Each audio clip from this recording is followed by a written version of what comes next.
तक सस्पेंडेड थे और सीधा उनको क्राइम ब्रांच का असिस्टेंट इंस्पेक्टर बनाया गया, उनको उन्होंने कहा कि 100 करोड़ रुपए का हमें माहवारी बंदोबस्त करके दो, और इसलिए करके दो कि मुंबई में लगभग 1700 डांस बार हैं, रेस्टोरेंट हैं, तो इससे उगाही करोगे तो 40-50 करोड़ रुपए तो ऐसे ही आ जाएंगे अगर 2-3 लाख सबसे लोगे, और बाकी से तो व्यवस्था करो। इसको लेकर महाराष्ट्र में और देश में बहुत ही हंगामा मचा हुआ है। आज मैं बीजेपी ऑल इंडिया की स्तर से कुछ बहुत महत्वपूर्ण विषय उठाने जा रहा हूं। पहली बात यह बताएं कि सचिन वाजे सस्पेंडेड था। ये बहुत उनके खिलाफ आरोप है एक्सटॉर्शन के, बाकी सबके अलग विषय। वर्षों तक वो सस्पेंडेड था, उसको कोरोना में अपॉइंट कराया गया वर्षों के बाद, और कहा गया कि क्योंकि कोरोना में पुलिस वाले बीमार पड़ रहे हैं इसलिए इनको लिया जा रहा है। बीजेपी की ओर से पहला सवाल यह है कि उनकी नियुक्ति किसके दबाव में की गई? Under whose pressure this Sachin Vaze, who is supposed to extort money, was reinstated? या शिवसेना का दबाव था, मुख्यमंत्री का दबाव था, या शरद पवार का भी दबाव था? यह हम पहली बात जानना चाहते हैं। बीजेपी का यह सवाल इसलिए भी जरूरी है कि सदन के अंदर और सदन के बाहर सचिन वाजे के रोल को डिफेंड किया गया। आपने सुना होगा,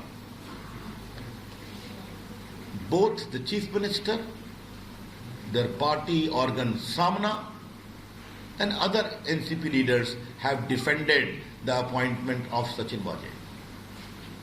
तो जिस व्यक्ति को वहां का होम मिनिस्टर कह रहा है कि तुम्हें 100 करोड़ की वसूली करानी है, जिसका रिकॉर्ड बहुत ही गड़बड़ है, जो वर्षों तक सस्पेंडेड में रहा, 2008 से शिवसेना का मेंबर है, उसको क्यों रिइंस्टेट किया गया? तो बहुत बड़ा दबाव होगा ना। ये मुझे पहला सवाल करना है। दूसरा सवाल करना है, थोड़े आज मैं चुभते हुए सवाल उठा रहा हूं। The second question I would like to ask is on behalf of BJP, what is the role of Sharad Pawar? Sharad Pawar ji वरिष्ठ नेता हैं, लेकिन उनकी भूमिका पर भी बहुत गंभीर संदेह उठ रहे हैं।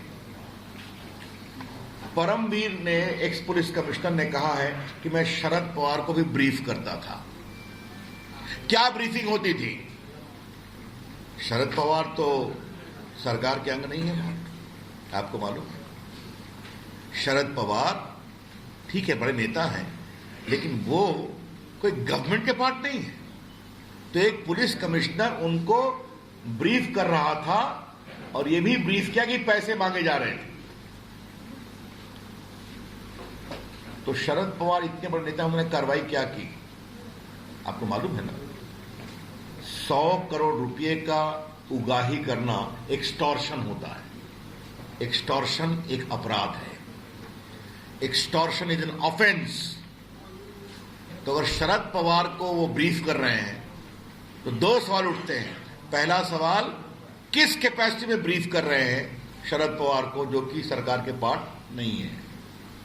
और दूसरा, अगर इतने गंभीर आरोप के बारे में ब्रीफ कर रहे हैं तो शरद पवार जी ने अपने स्तर पर क्या कार्रवाई की इसको रोकने की, इस अपराध की छानबीन की?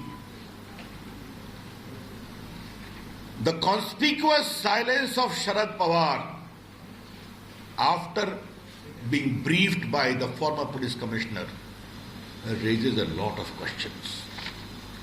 शरद पवार की खामोशी बहुत गंभीर सवाल उठाती है।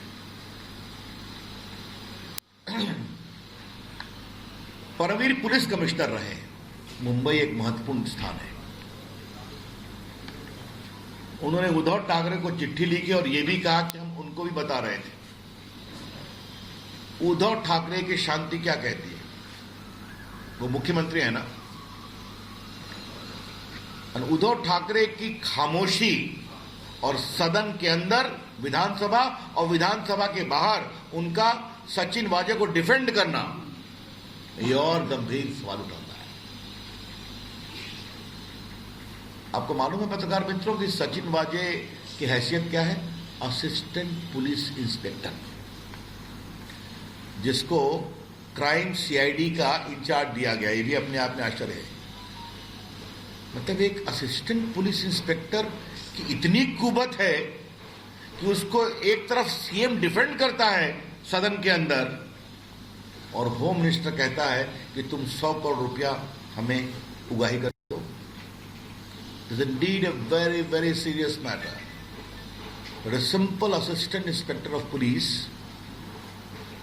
is sought to be defended by the chief minister inside the house and outside. Normally who does it? The SP? The DSP? The chief minister is defending an assistant police inspector, and the home minister is asking him, please extort 100 crore for me every month. यह विषय बहुत ही गंभीर है और जिनकी मैंने चर्चा की है इसकी बहुत ही ईमानदार गंभीर जांच जरूरी है। The BJP would like to demand that an honest, transparent, fair investigation by an outside agency is important. क्योंकि उसमें कई की भूमिका की चर्चा होगी। शरद पवार की भूमिका आएगी, पुलिस कमिश्नर की भूमिका आ सकती है, होम मिनिस्टर की भूमिका आ सकती है, मुख्यमंत्री से कई सवालों का समाधान जरूरी होगा। ये कौन जांच करेगा? तो ये बात मुझे कहनी है। चौथा सवाल मुझे उठाना है और ये बहुत इंपॉर्टेंट सवाल है। सचिन वाजे को 100 करोड़ रुपया की उगाही करने की जवाबदारी देते हैं गृह मंत्री। उससे और कितने गंदे काम कराए गए हैं? The BJP would like to know that what more dirty work have been sought to be done through the ugly face of Sachin Waje, ये भी हम जानना चाहेंगे।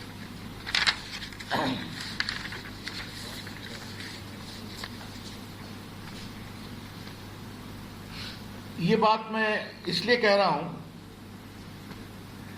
कि मेरे भी देश की राजनीति में थोड़ा समय हो गया। अटल जी की सरकार में मंत्री रहा हूं, अभी मंत्री हूं, लगभग 20 वर्ष से सांसद हूं। मैंने आज तक नहीं देखा कि एक असिस्टेंट पुलिस इंस्पेक्टर को सीएम डिफेंड करे। आज तक नहीं देखा, हिंदुस्तान में कहीं नहीं देखा मैंने। तो फिर एक सवाल उठाऊंगा, what was the compulsion to defend Sachin Vaze? Sachin वाजे को बचाने की क्या मजबूरी थी? सचिन वाजे के पेट में क्या क्या सीक्रेट है? What are the secrets locked in the stomach of Sachin Vaze? ये हम जरूर जानना चाहेंगे। क्योंकि देखिए, इस बात को समझा जाए, एक असिस्टेंट इंस्पेक्टर जो वर्षों तक सस्पेंडेड रहा, उसने कई लोगों को मारा है, वो अलग विषय, छोड़िए, उस पर मैं कुछ नहीं बोलूंगा, वो अलग जांच का विषय है। 2008 में वो शिवसेना में आता है, 8 या 9 में। कोरोना में उसको रीइंस्टेट करते हैं और उससे गलत कामों की श्रृंखला शुरू होती है। This conspiracy is wide spread. ये पूरा षड्यंत्र बहुत वाइड स्प्रेड है, ये मैं आपसे कहना चाहता हूं। ये हमारी आशंका है कि पूरी महाराष्ट्र सरकार सचिन वाजे को बचाती है, क्योंकि उसके अंदर बहुत राज है। From the surrounding suspicious circumstances we can legitimately make an inference that a lot of dark secrets lie embedded with Mr. Sachin Waje, and therefore the entire administration, political level, bureaucratic level is seeking to protect. अब जरा मुझे ये बताइए कि ये जो गृह मंत्री पर आरोप लगा है, जो एनसीपी का है ना, तो ये वसूली अपने लिए कर रहे थे कि अपनी पार्टी एनसीपी के लिए कर रहे थे, या पूरे सरकार के लिए कर रहे थे? ये बहुत गंभीर सवाल है। 100 करोड़ रुपया हर महीने उगाही करने का आदेश देना और ये भी कहना 1700 रेस्टोरेंट है, बार है, उससे इकट्ठा करो, 40-50 करोड़ तो आ ही जाएगा, 2-3 लाख मांगोगे सबसे। तो देशमुख जी स्वयं अपने लिए कर रहे थे कि पार्टी के लिए कर रहे थे? इस पर शरद पवार को जवाब देना पड़ेगा और उद्धव ठाकरे को भी बताना पड़ेगा। ये छोटा विषय नहीं है, ये भ्रष्टाचार का एक बहुत ही गंभीर मामला है और मैं मीडिया के लोगों से विनम्रता से आग्रह करूंगा इस विषय की गंभीरता को समझा जाए।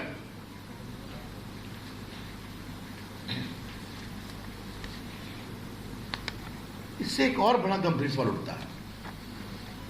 100 करोड़ टारगेट था मुंबई से, तो कृपया करके उद्धव ठाकरे, शरद पवार जी बताएं कि पूरे महाराष्ट्र का टारगेट क्या था? You know, Maharashtra is an affluent state of the country. जहां नागपुर है, जहां मुंबई है, जहां पुणे है, जहां जलगांव है, मुझे बताने की जरूरत नहीं वहां कितना अधिक ट्रेड, इंडस्ट्री, कॉमर्स होता है। तो अगर 100 करोड़ का टारगेट खाली मुंबई का है तो पूरे महाराष्ट्र का टारगेट क्या था? यह भी देश को बताना जरूरी है।